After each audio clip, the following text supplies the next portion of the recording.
Okay, so many of you have been asking me, how did you do it to learn English? Well, it was actually quite simple. I was about 14, 15 years of age, and my sister wanted me to go somewhere, England, Ireland, and I didn't want to. I'm one of those who would think that, if someone tells you what to do, you just don't do it. I'm a bit of a rebel.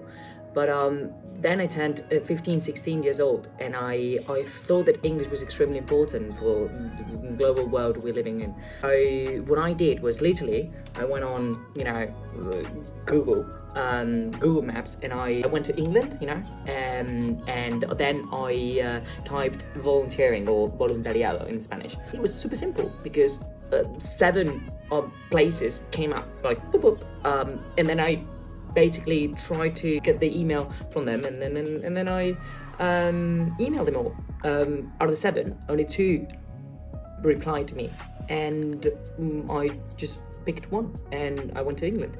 The first place was St Albans, which is a tiny little town not too far from, like 20 miles away, North London. And I spent all my summer, the entire summer, just painting fences or helping as a kitchen hand or whatever it was, so that I could actually learn English, getting immersed in the language and being completely, just surrounded by English speakers, native speakers. And it was like perfect environment and a moment in my life, because when you're a teenager, it's like perfect, right?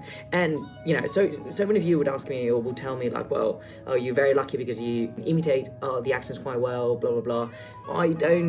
I don't disagree with that, but I don't agree with the fact that I'm lucky. I put a lot of effort. It's all about hard work and dedication at the end of the day, because when my friends and family was just chilling at the beach, and just relaxing at the Catalan coast of the Mediterranean, I was working hard, making glossaries and to do this, writing down things, expressions that I would not understand, and then looking them up online and things like that. So anyway, what I'm trying to say is that you really have to be creative, understand what your personality is, and be extremely flexible. So I thought the best option for me was England. So yeah, and the flights were not too expensive.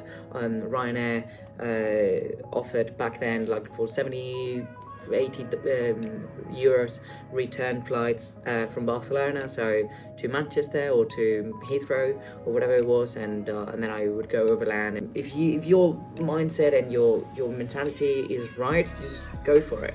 So it's all about attitude. So if you feel that you don't want to spend that time in England or spend that time in Canada, South Africa, Australia, it's absolutely fine. It would be harder, to do it at home. So yeah, that I would recommend to just go and explore, get lost, and that's the only way to really get that moment of like frustration moment. Like, okay, I'm not making myself understood in this language. Although I've studied vocabulary, I've written down all these expressions that I don't understand, and it's like, what the heck should I do now?